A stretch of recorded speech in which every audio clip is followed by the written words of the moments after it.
start off with why domestic helium production is so geopolitically important. There are three key issues when it comes to the importance of domestic supply in terms of helium.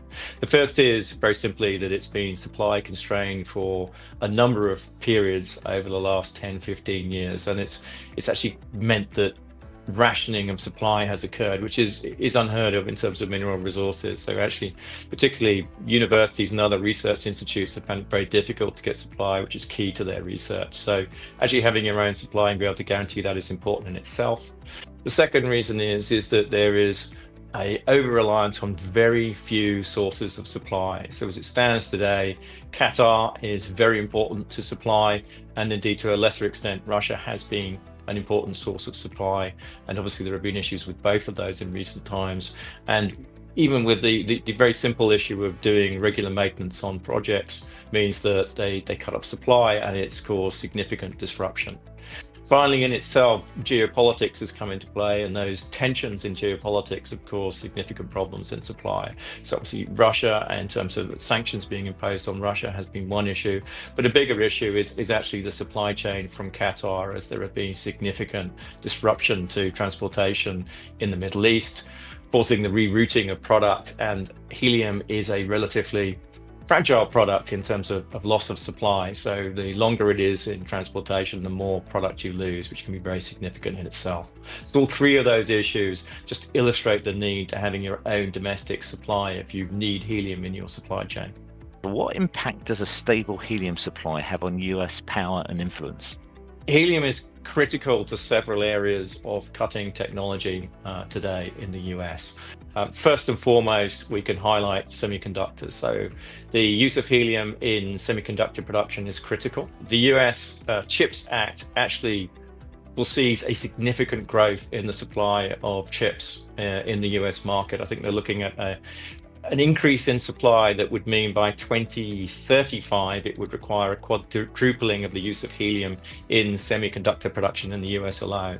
So that's very significant itself, and obviously those semiconductors are critical to cutting edge technology, be it electric vehicles, be it quantum computing, be it AI, be it a number of other new technologies that are coming forward. Helium is critical. In addition to that, you've seen increasing use in other areas, and most importantly in the space industry as well. So the US space economy is actually outgrowing the pace of growth in the US economy in itself, and it's used in rocket technologies extensively. So again, very important to that sector. Obviously SpaceX and others out there using helium today in their rockets.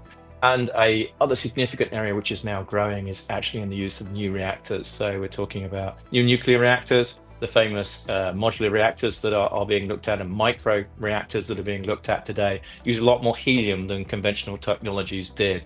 So for that sector to grow, you actually need more helium supply as well. And so actually having a secure domestic supply of helium is very important to all of those sectors. And indeed, existing sectors such as healthcare for MRI scanners, etc., it remains a very important resource.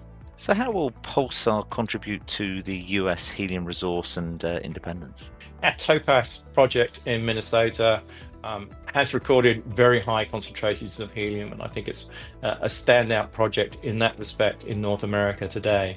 And so we've seen a reduction in supply of helium in the US, and finding new sources of supply is significant in itself. But one with such a high concentration of helium, as much as 14%, recorded from the well we did earlier in the year. So in itself, that could be a significant new source of supply. And importantly, where it's located in the US itself and in Minnesota, nearby to critical infrastructure that could deliver it to end users within the US. So that allows for the efficient production and distribution within the USA. And being so near to the end users mean you lose a lot less product in terms of shipments. So it is critical in terms of developing new supply in the US.